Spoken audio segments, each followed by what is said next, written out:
Colonel Rob Maness has a lifelong record of providing dedicated service to this nation. Having worked his way up from the enlisted ranks to full colonel, he served our country for more than 32 years.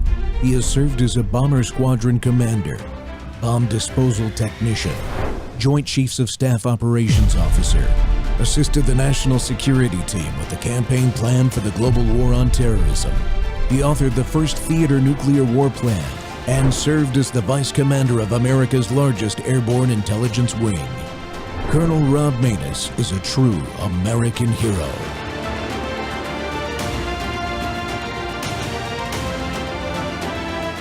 This is Rob Maness Live. Pennsylvania YouTuber Mr. Satan, charged with making threats to assassinate Trump. Wow, with a name like that. Charlie Kirk reporting a Butler, Pennsylvania man has been taken into custody by the FBI for making threats to assassinate President Trump. Yes, the same Butler where President Trump was nearly assassinated during a rally last year. YouTuber who goes by the name of Mr. Satan.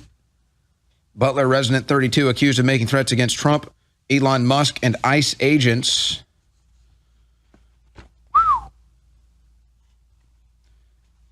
You know, this is, apparently he's making these videos in January and through April. I guess they have some record of firearms and ammunition that he owns too,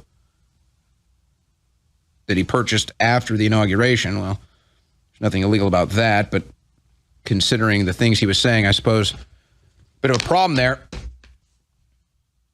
This is going to be interesting because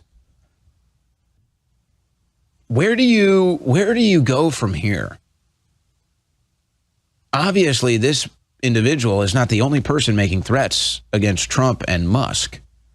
There are thousands of people that do that every day. Do you go after all of them? How do you decide who you go after in that situation?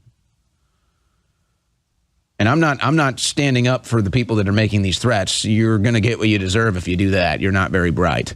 I'm not sticking up. I'm not standing around for you. And that's probably how it should be. But at the same time, you can go on X, you can go on YouTube, you can go on any social media platform. These people are always promoting this.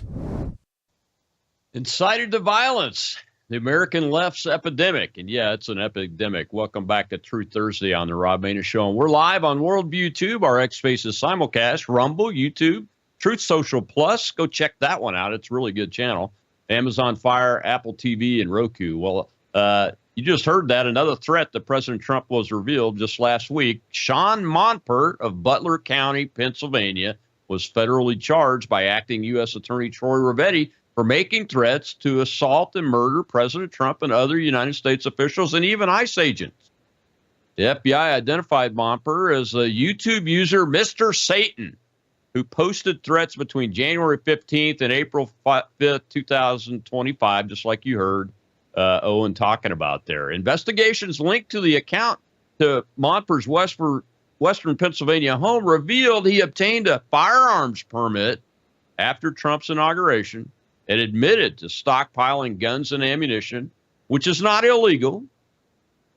Threats, though, included plans to assassinate the president, kill ICE agent, and incite violence against officials. Once again, Monpert was arrested by the FBI and Butler Township Police.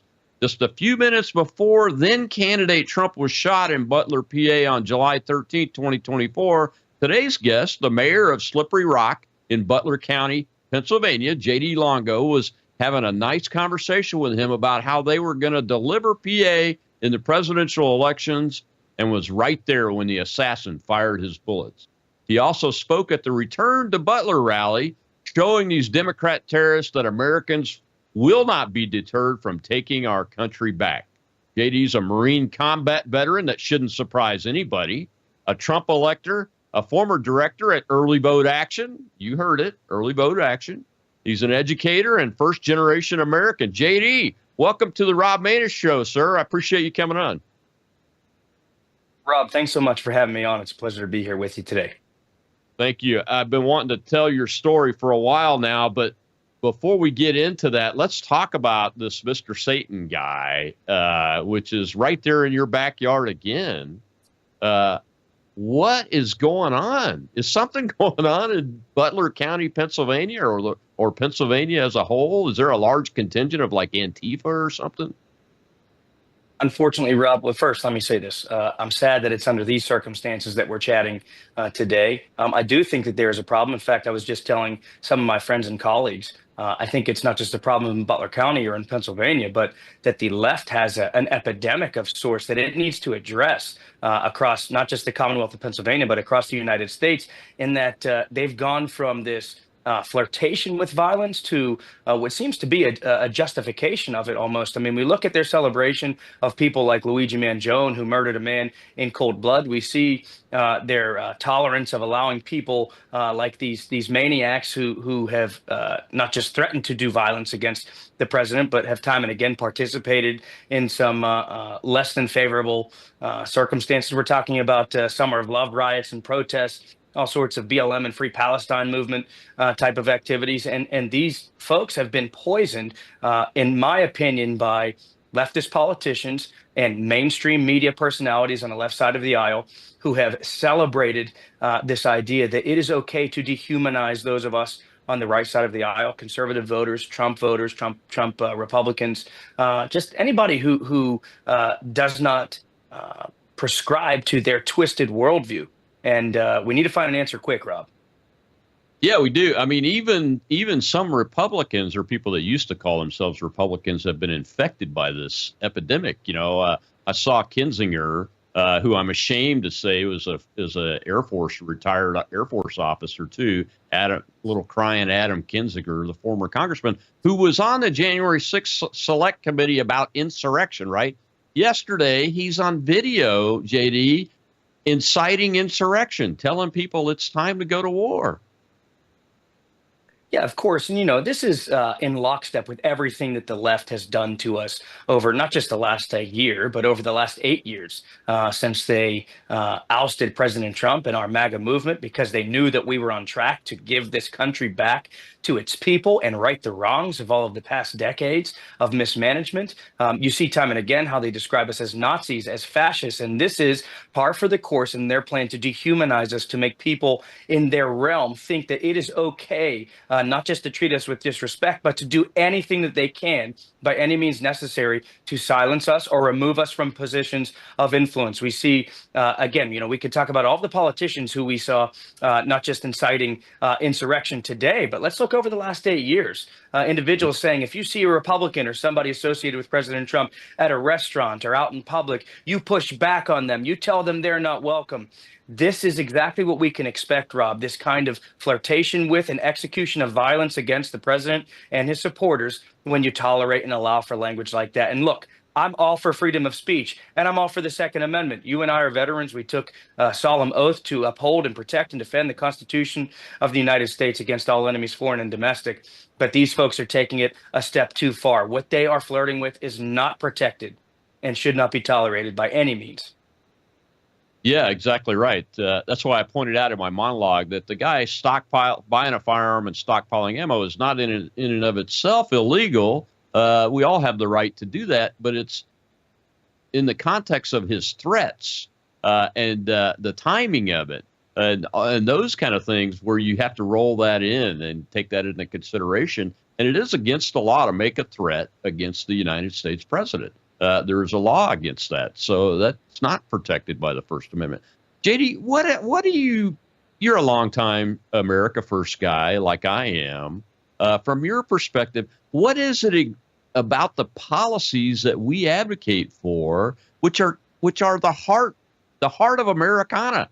Okay, what is it about them that is driving half of the country to want to go to war with us over them?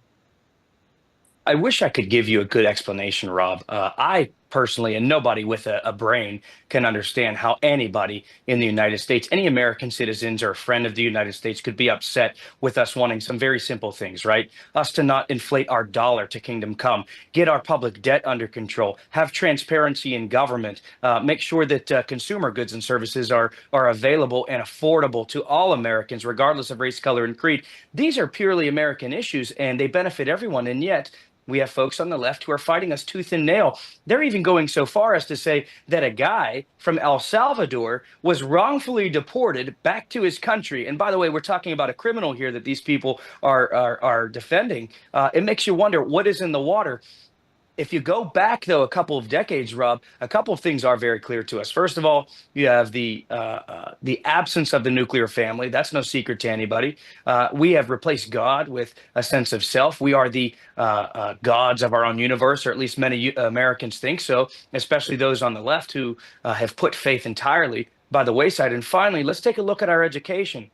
Our systems of public education, and that's all the way from kindergarten up through your graduate and terminal degree studies, are influencing our young people and poisoning their minds to think that the United States is inherently bad and evil, and that the only way for us to prosper as a country is if we dismantle everything that you and I know and love and have fought for. And we need to make sure that we are filling those spaces the same way as the leftists are, because, Rob, I got to tell you, every classroom almost in America is filled with a leftist, socialist, or communist prescribing individual, and they are touching the hearts and minds of our children. We got to fill those spaces as well. And finally, I think that we need to be vocal, as we have been, and continue to fill the airwaves and fill television, fill classrooms, the dinner table. We need to have these uncomfortable conversations.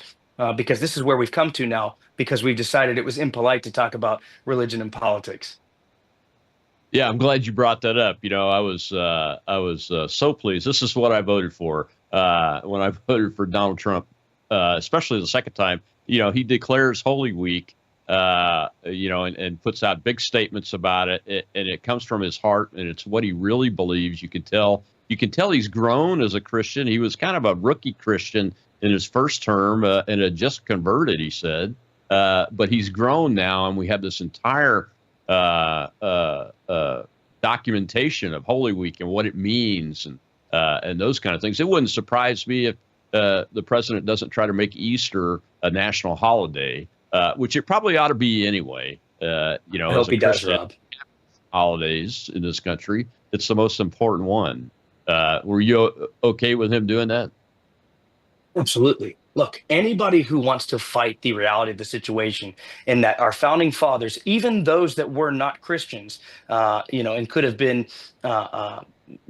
even loosely affiliated with the religion, all agreed. If you look at their writings, they were very good in giving us the tools to know exactly what they thought and felt about Christianity.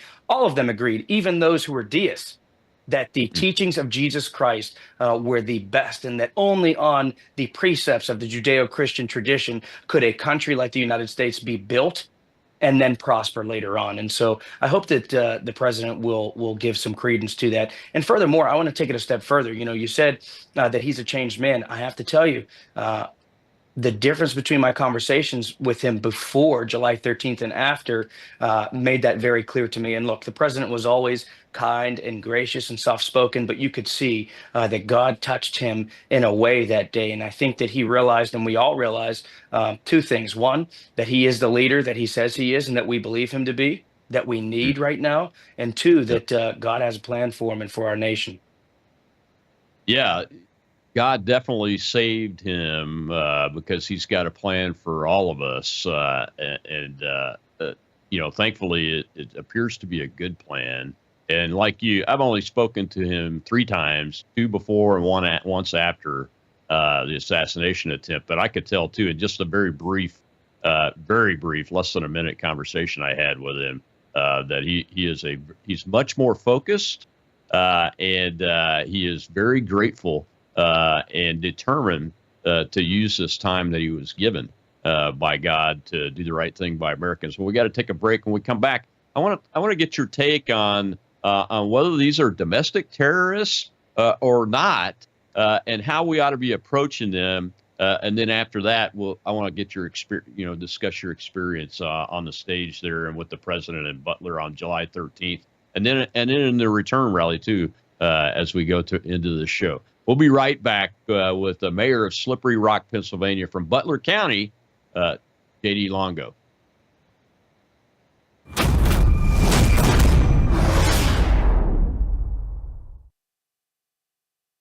But with Brandon, it's always cutting edge stuff happening in the world, and it's not just from the political angle, because you can get that on other platforms, but it's always from the biblical angle. So you're dealing with a guy that loves Jesus, you're dealing with a guy that's very intelligent, you're dealing with a guy that is cutting edge conservatism, and you're dealing with a guy that wants to be biblical all at the same time. And so for that reason alone, I hope many, many people will not just lift up his ministry in prayer, but will also financially get behind it, because from the angle I'm trying to describe, he really is the only game in town. And we desperately need it in these last days. Can I get an amen to that?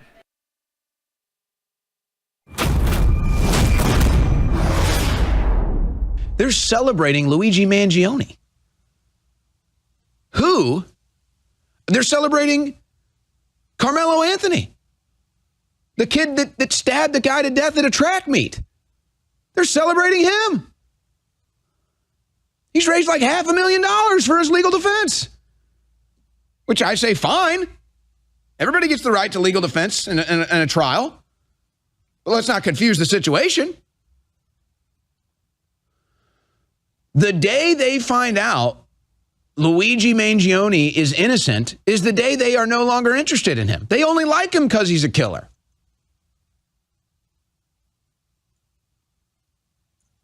And so, okay, where do you go from here? I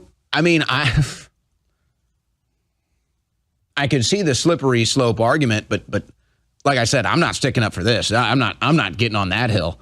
You make threats to assassinate the president, you're already stupid and probably not going to be good for you.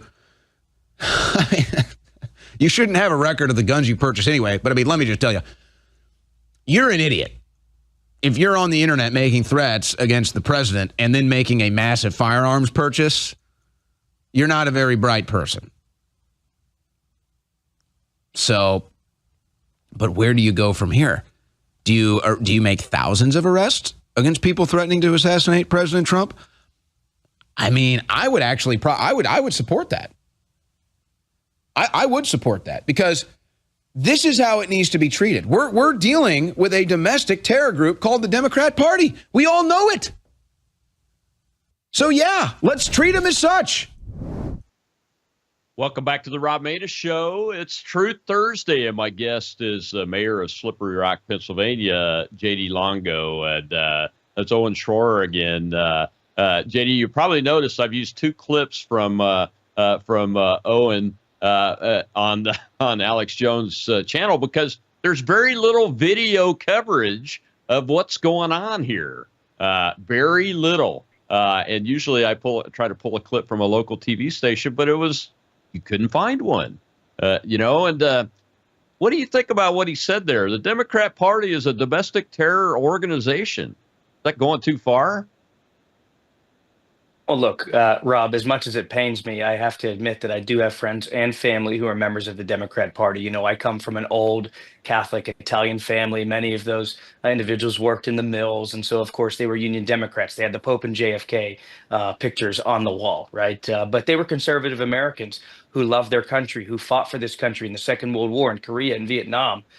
And so on. So what we've seen is that the modern day Democrat Party, or at least its leaders, have definitely stolen away what I would say was the normal Democrat Party from people like my family and friends who belong to it, and have made a perversion, right? An empty shell, a disgusting shell of its former self. Will I go so far as to say that the Democrat Party, or that all Democrats are domestic terrorists? No, of course not. Now, will I say that like the flirtation with violence, that the left has an epidemic in its midst of hatred. And I'll even take it a step further than hatred, Rob. Let's call it despising of the United States. The platform of the Democrat Party today is encouraging people to despise our country. And those individuals who despise our country feel justified in doing violence toward our leaders and toward our agencies and our processes. And so, therefore, if you're going to do that and you want to take that step, by all means, you should be and you will be considered to be a domestic terrorist. Make no mistake about it. What Sean Monper did here in Butler a couple of days ago, what Crooks did on July 13th last year, whenever he took shots at the president, killing hero fire chief Corey Comprador, who's on our minds every day still in this area, it is a form of domestic terrorism, and it needs to be met with that kind of force. And that goes for American citizens as well. I'm not saying that their constitutional rights should go by the wayside, but if you want to play like a terrorist, the United States has plenty of, as you know, Colonel, has plenty of experience in dealing with terrorists around the world. And if you're gonna be in league with those people, then you'll be treated as such. And that's my opinion on it, sir. Well, yeah, I mean, it's look, the controlling powers in charge of the Democrat Party today are Marxist communists, in my opinion. And terrorism is a tool that the left has used for generations now. It goes all the way, back to the Bolshevik Revolution and everything beyond that's come afterwards and everything. So I'm not surprised that somebody might want to call the whole organization, everybody in the organization, terrorists. But Republicans have been called insurrectionists. We're all insurrectionists. Remember that? And Tulsi Gabbard, the DNI, just released unclassified the domestic terror strategic plan that the Biden administration used on who? On us. So there. Yeah, I agree with you. I mean, there's a line there that when it's crossed, we have to be compelled to act. And the law says that this is an act of domestic terror. The definition does. So I totally agree with that. I also wanted to ask you, JD, do you think, let me rephrase it. I think there's an element or a high potential for an element of foreign intelligence services involvement and maybe even domestic intelligence agencies in our own government involvement in some of these assassins that have been caught, uncovered, and those kind of things. Do you see, as a Marine combat veteran, you're a mayor, so you're dealing with stuff on the ground in Pennsylvania all the time. From your seat, is that a valid concern that we should be looking for that? I think it should be a concern of every red-blooded American, Rob, to meet the government with questions and with scrutiny. We've seen time and again how our government has lied to us and has misled us on a lot of different things. Of course, there are 1,000 questions surrounding the assassination of President Kennedy. The list goes on. And so we can even bring it to the modern day. The simple fact is the FBI was targeting Catholics. The FBI was targeting parents who are concerned about the rights of their children and their rights as parents in school districts. So to say that any of the intelligence agencies or any government agency in the United States doesn't have the potential, or that somebody within those agencies doesn't have the potential to do wrong by the United States or to try to undermine our president and his authority would be naive at best. We even just saw the Secretary of Defense and the Department of Defense, unfortunately, suffered from people inside who were deliberately working against the interest of Americans by choosing to undermine the directives of the president and the Secretary of Defense. And so we see it all over the place. And so I think it is healthy for us to ask questions and make sure that we are treading lightly whenever we're dealing with these agencies. But I'm sure, like a lot of Americans, I'm very hopeful that under the direction of President Trump, FBI Director Patel, Department of Homeland Security Secretary Kristi Noem, Pam Bondi, that these individuals, these leaders are going to root out these troublemakers and that they are going to make our agencies once more work for the American public. Yeah, I'm with you on that. I'm very pleased so far with what the appointees that the president has put in place to do. I think I would like to see them move faster on some things, like holding people accountable for the January 6th thing and those kind of things. But, I also understand where they're at in the process too. Those are some big organizations with a lot of personnel, a lot of capabilities, a lot of tentacles. But yeah, I agree with you. I think they're going to do okay, and I look forward to that. On the Foreign Intelligence Service side, there's a lot of reporting, and has been for several years now, ever since the president killed Soleimani, the IRGC Quds Force general in Iraq, that the Iranians have been trying to recruit, train, and resource assassins inside the country to get him. Are you seeing any indication of that from the investigations so far at all? Rob, I don't have access to the broad range of intelligence on things at that level. But if I were just going to make some educated guesses, if I were the United States, I would be concerned about foreign intelligence agencies and foreign actors trying to get to individuals who are suffering from severe cases of Trump derangement syndrome to get them to move in a bad way against the president, his agents, and his supporters. And so I'm confident that our current agency heads are keeping an eye on that. And I think that it's our job as Americans on the ground here to make sure that if we see something, we say something. Every day I see all sorts of veiled threats against the president and against conservatives in general. And I make it a point to make sure that I am pointing those out, the worst of them, to law enforcement agencies. I'm reporting those comments online. And it's not because I don't like free speech. It's because whenever you say something that is very clearly violent and disgusting and abhorrent, unfortunately, we're at a point in our history where we can't let things like that just go unnoticed. We have to take notice. And so I really hope that it's not the case, Rob, but there's certainly potential for all of that. Yeah, I just did it this week to the FBI with a swatting threat, that I was privy to. So absolutely right. Well, we got a question in the audience. Let's go ahead and take that before we get to the next break. Go ahead, Rob. Rob's our host over there. Colonel, we have Colonel Burton. Hey, yep, JD, thank you so much for your service. Thank you for what you're doing now. My question goes kind of back to what Colonel Maness was alluding to a minute ago. It's like there's no way that there's not a broader conspiracy in Butler, Pennsylvania, right? There's a van that is out there. There is the house that was cleaned up. And all of a sudden, it's like we've been, not blackpilled, but just it's like memory hold.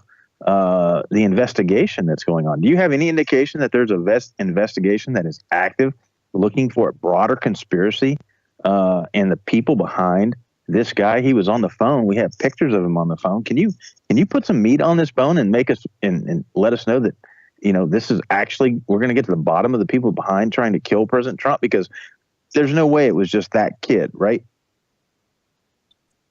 Colonel, thank you for your question and for your service. I share your frustrations. Everybody who was with us on July 13th, and I'm talking on behalf of us as speakers and participants, as witnesses to it, as somebody who sat feet away from Corey Compertor, who was tragically murdered that day.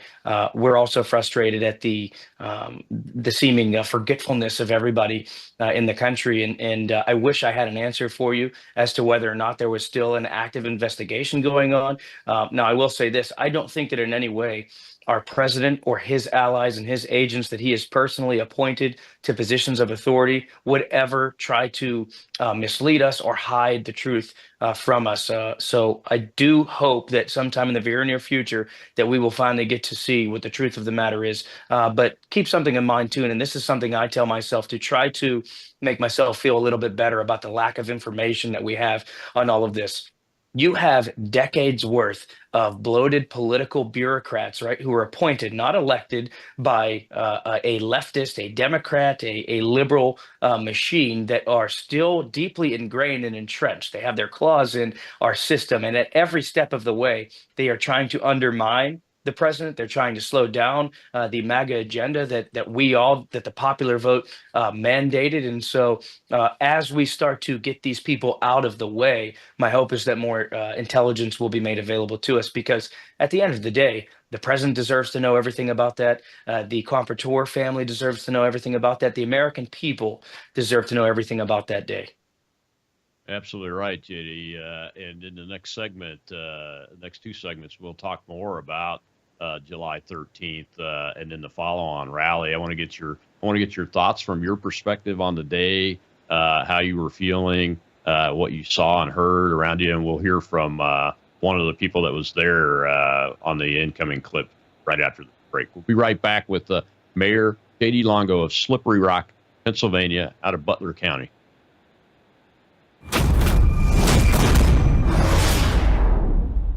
All right, everybody. Hello, We're I'm happy. Brennan House.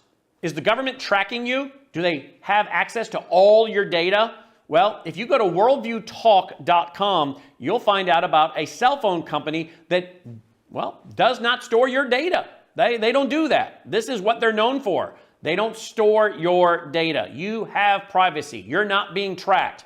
That's why a lot of folks are turning to worldviewtalk.com. You'll find their prices are very competitive.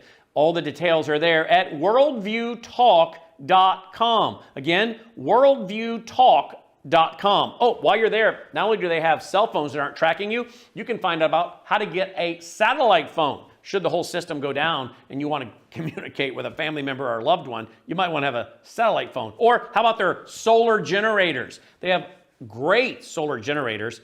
Check them all out right now. Worldviewtalk.com, worldviewtalk.com. One thing people don't know is before he said fight, fight, fight, I could see him. He says USA twice. He's still on the ground. And then I see him turn and get up and say fight, fight, fight. Wow. And so we talked about that. And I said, why? And like you did. And he said, well, Selena, at that moment I wasn't Donald Trump. I was symbolic, even though I wasn't president yet. Again, I had once been president. I had an obligation to show that the country is strong, that we will not be defeated, and that we are resolute. I did not want to be the symbol of America being weak. Jeez. So the first thing I think people should know is that he called me first thing in the morning the next day. And before I could even say hello, he said, Selena, are you okay? Is your daughter okay? Isn't that crazy? And I kind of swore at the president, and my mom's going to be mad when she reads this part. But I said, are you bleeping kidding me? You're the one that was shot, right? But it was just so stunned that was the first thing he was thinking of. It. And it was dark 30 in the morning. Like, it was really early in the morning.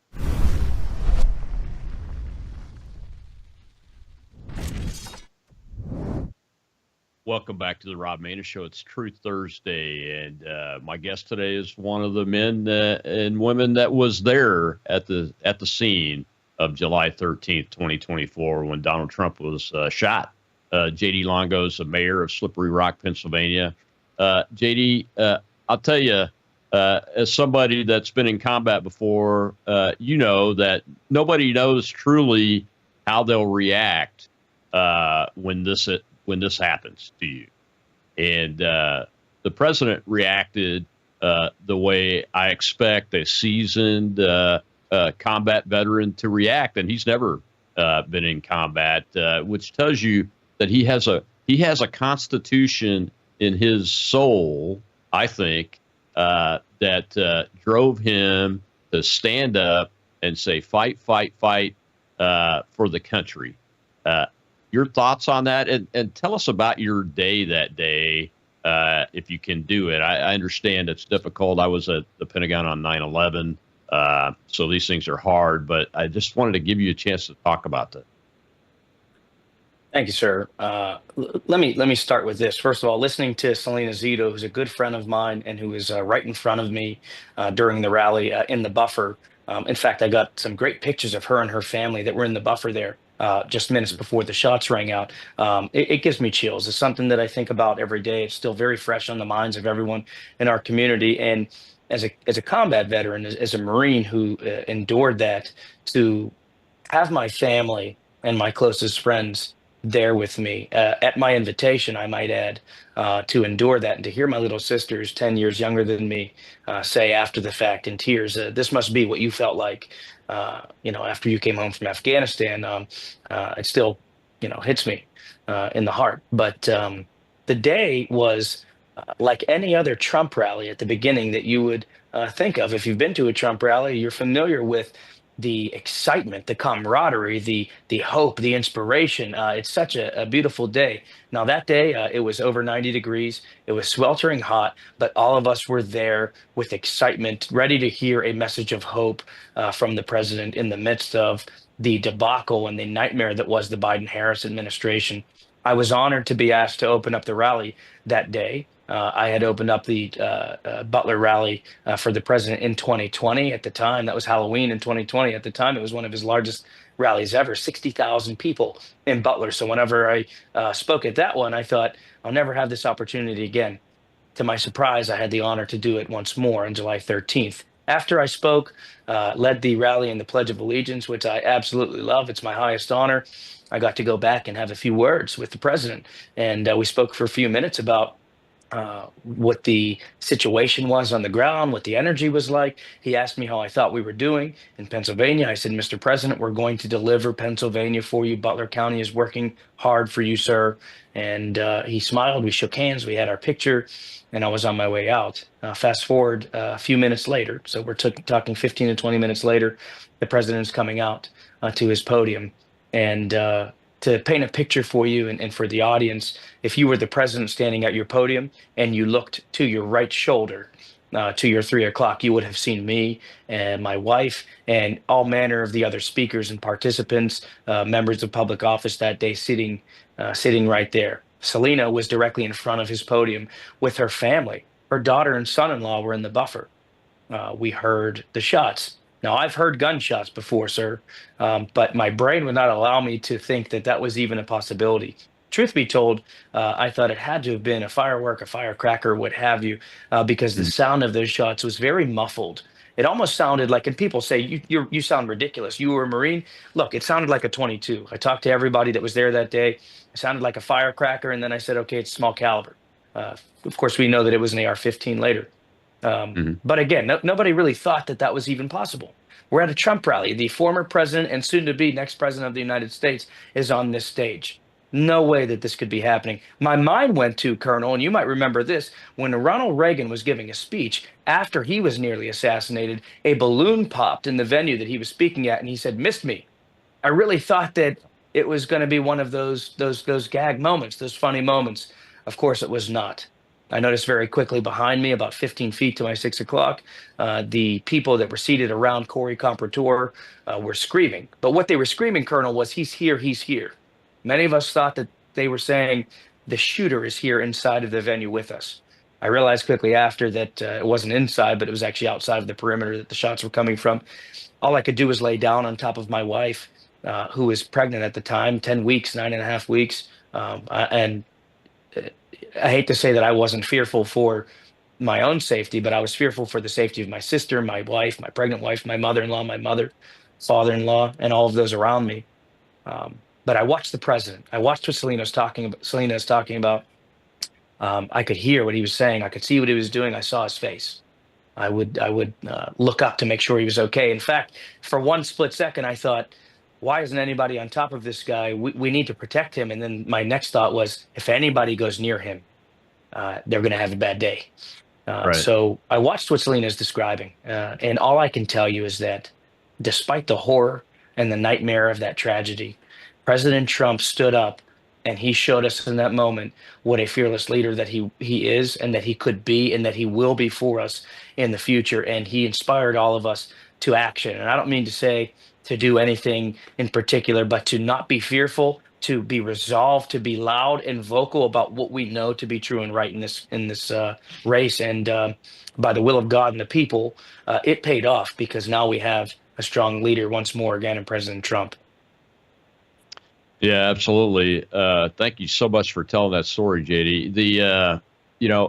I had the opportunity, and I think you were there too, but we didn't meet at the RNC convention to watch the president honor Mr. Comprador and their family, and he's done it many times. It's as if he can't forget it, and I can't blame him. But I think it really reveals his heart, how he speaks with them and about them, doesn't it? It certainly does, and I can tell you right now because I speak with Helen Compertour pretty often, and the kids are in contact with Rico Elmore. You might remember that name, Selena Zito. I know that the president is in conversations with them and in communication with them, keeping up with them to make sure that they're okay. He's in conversation with a lot of us in Butler County, and he makes sure that he knows that he has not forgotten us, and we are going to do our part to make sure that nobody forgets what happened that day, and everybody remembers what he nearly, the life that he nearly gave us that day, and the life that was lost in Corey Compertour. In fact, we're having an event. A couple of events this year to honor Corey Compertour. First is on the 30th of this month. Selena Zito is joining Rico Elmore and I at Slippery Rock University, at my alma mater here in my town that I have the honor of serving as mayor for, to talk about our experiences that day. Later on July 12th of this year, we're having a ride. It's called Corey's Cruise. It's going to be a benefit or in Corey Compertour's honor and in his name. We're very excited about these things, and not because we're excited about, of course, what happened that day, but we're excited that we have the opportunity to honor these folks who deserve it the most. Yeah, Corey gave his life for our country just as much as you or I would have in the combat zone. It's you mentioned it at the beginning of the show that it's sad to have to talk about these things and everything. And as somebody that served the country in wartime, you and I both have done that.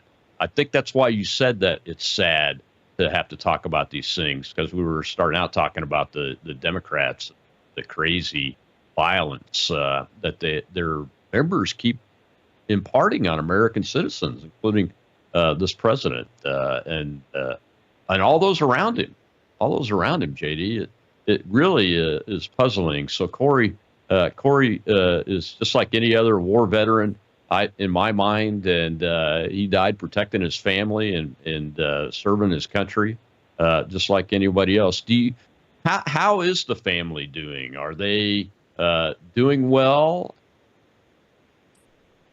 I don't want to speak on their behalf, Colonel, but I will tell you this: in my conversations with them, and especially in my conversations with Helen, his wife, I know that they're hurting. I know they're still trying to make sense of it, but I have to give them all of the credit and kudos in the world, because I can't imagine the hurt that they feel every day in the absence of their father and their husband. And yet they're out there making sure that their husband and father's name, the name of Corey Compertour, is not forgotten, that it is honored. And they are confronting the ugliness and the tragedy of that day head on, which I think is a lot more than many would be able to say that they could endure or hope to be able to perform that duty if they lost a loved one in the way that the Compertours lost Corey. So all honor, goes to them. I just think the world of them. And again, our thoughts and prayers are with them every day. Yeah, I've only seen them from a distance, but I picked up on the same thing. They're very stoic and appreciative of the attention, but you can tell they're hurting, and they're in our prayers every single day, as are all the people of Butler County, Pennsylvania, because this is a tough thing. When the rally came back, and I was surprised. People were surprised that he would actually do it. Because I'd been saying all along, I said, I bet you he goes there again sometime. I didn't know it was going to be a rally before the election, though. Well, you were involved in that one again, too. You got invited to. Tell us about that real quick before we go to this last break. One of the greatest honors of my life, Rob, after earning the title of United States Marine, marrying my wife, and having my firstborn daughter 10 weeks ago, was to serve as the master of ceremonies for the return of President Trump to Butler on October 5th of 2024. And what an honor it was. It was unlike any other Trump rally in that it wasn't the typical Trump rally where we could expect all of the just the fun-loving and kind-hearted nature of it all, the presentation that the president, of course, is famous for giving at these rallies. No, this was different. This was a means of healing for our community and for our country. It was a means of us coming together in solidarity and in unity to show the world that we were resolved to continue with this mission. And finally, it was a matter of honoring Corey Compertor and his memory and his family and what they had given up for us in practicing freely their First Amendment rights to free speech and to hear the free speech of President Trump. What a day it was. I got to introduce many of the individuals who were instrumental that day in offering first aid and assistance to not just the president, but to members of the crowd. And I was humbled to be involved in that. But let me tell you, despite the solemnity of that occasion, we all left feeling more energized and supercharged and disciplined and ready to go than ever before. I knew on July 14th that he was going to come back. I just didn't know when.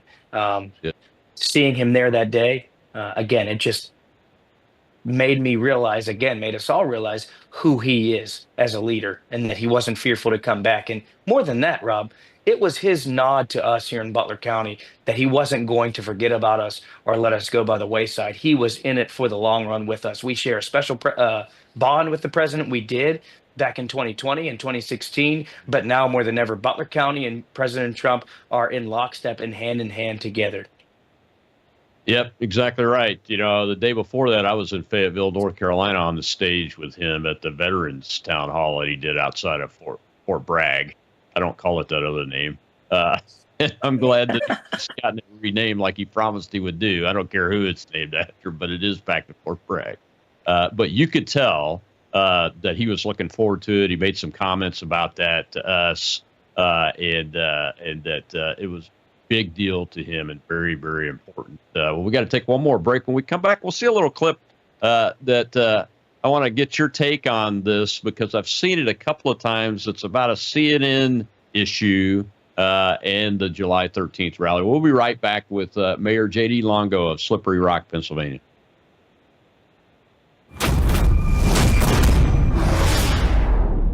All right, everybody.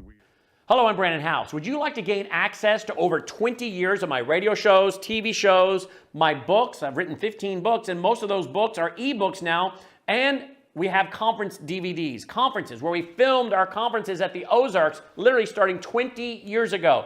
It's all available in our archived vault. All you have to do is go to worldviewtube.com/vault, worldviewtube.com/vault, and for a reasonable monthly fee, you gain access to over 20 years of Christian worldview programming, news, information, books, documentaries, and a powerful search engine. And folks, it's a great way not only to educate yourself, equip yourself, but it's a big way that you can help fund our continuation as a broadcast network. Please check it out. worldviewtube.com/vault, worldviewtube.com/vault, and help us continue pushing out a Christian worldview.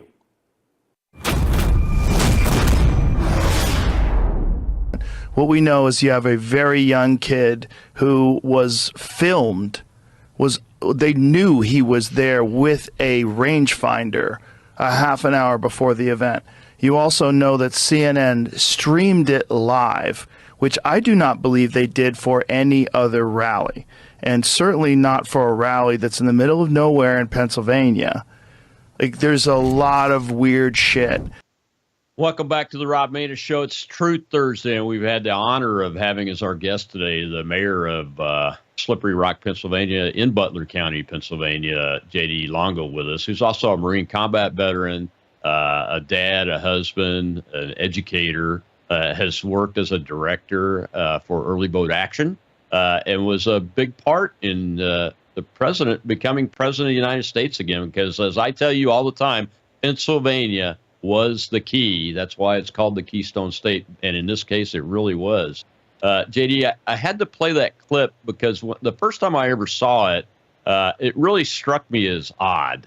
And a lot of things about the assassination attempt that we found out have struck me as, wow, it's really odd. I don't believe in conspiracy theorists. I'm on the same page as Steve Bannon.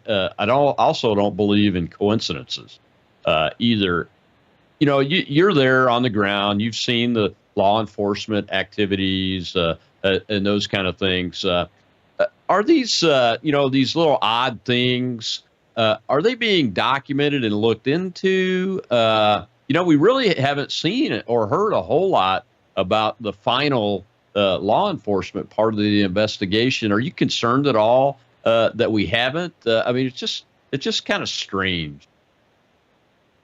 I think well, first of all, it's a great question. And I think that there are two pieces, or two answers rather, to this question. The first thing is that I don't believe that the Biden-Harris administration was taking things seriously whenever this happened. I think that there was definitely a deliberate attempt to try to push it down. And when I say push it down, I mean, I don't think that they were giving all the time and resources that it deserved. Right. So my hope again is, and keep in mind, the president is just barely 100 days into his office. And so therefore, I'm sure that the Trump Vance administration and their agents and appointees are doing their very best to uncover it. Now, what I will say, the other part of this equation, Rob, is that we have some remarkable citizen journalists and individuals like you who are on the radio waves and on X Spaces, on Facebook Live, you name it, many of whom were there that day, who got some great pictures and got some great footage and who are asking the tough questions and are keeping these things fresh on the minds of Americans so that our government and its agents will never be able to forget that one, it happened, and that two, we are all still expecting to hear answers. And so while I wish that I could tell you that there were certain things that were being investigated right now and that we were looking into, I can't tell you if that's happening, but again, I trust the president entirely. What he showed me and displayed to us all on July 13th, in that he is the leader that we believe him to be, makes me get a warm and fuzzy whenever I think that he's going to do right by the people and making sure that they have all of the information that they deserve to know. Yeah, all you have to do is look at his appointment of who the head of the Secret Service is now. I share your concern that, I'd done Secret Service work as an enlisted EOD man back in the 80s and early 90s, and resources that were being allocated to the Trump campaign on July 13th weren't anything like what I remember when I started hearing about it and everything. Could you see a difference on the return rally on October 5th? I definitely could. Now, let me tell you, there were two pieces to this. Inside of the venue, the law enforcement agents, that were on the ground there did a great job, right? I'm talking about from the gate, whenever they wand you in and you go through the metal detectors, to the individuals who were actually there, the Secret Service agents who were there in the buffer around the stage. But I did notice that there was a much smaller presence this time than I could remember from the 2020 Butler rally that I participated in, where there were sniper teams that you could see on every hangar around us. I didn't see a rooftop that wasn't covered by somebody. And there seemed to be a lot smaller of a presence in the immediate surrounding outside of the venue.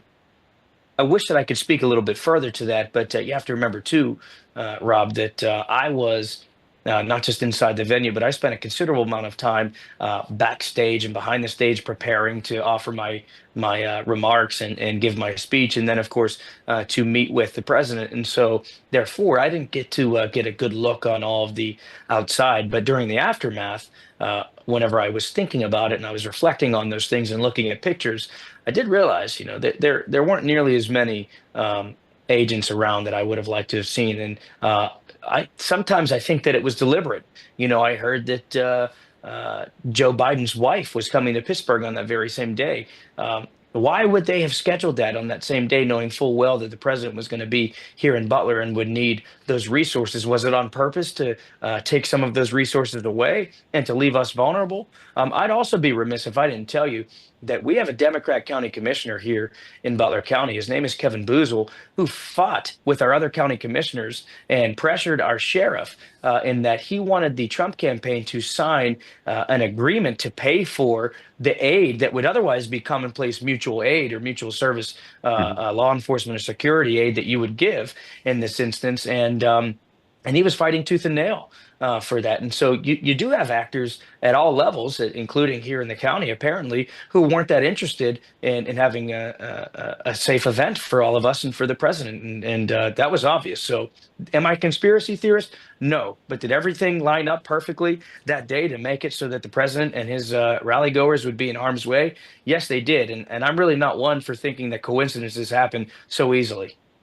Yeah, I share your viewpoint there, JD. Well, let's just shift away from the assassination attempts for a second here before we get to the end of the show. And we finally got to meet at a strategy meeting for a group called Citizens Alliance. And your work and their work and everybody's work in Pennsylvania is what gave the state the ability to put the president over the top when he won this time. Talk a little bit about the folks there in Pennsylvania that pulled that off, that you worked with, and how you all felt before we get to the end of the show. I'll never forget the night, of course, whenever they called Pennsylvania for President Trump. It was elation. It was, it was enjoying the fruits of our labor. I mean, look, I worked with some great folks, Cliff Maloney, PA Chase. We worked with a lot of folks from Turning Point USA and Turning Point Action. I would be remiss if I didn't mention Scott Pressler and Early Vote Action. And other than that, just these grassroots individuals who were so passionate about this and making sure that we were not going to allow for a repeat of 2020. And they deserve it. They deserve the win.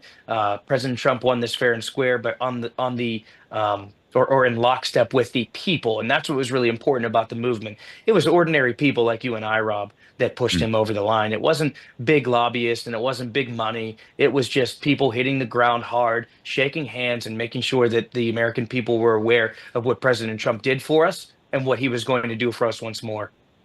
Yeah, absolutely. As a mayor of a small town, you're obviously in the political arena like I have been.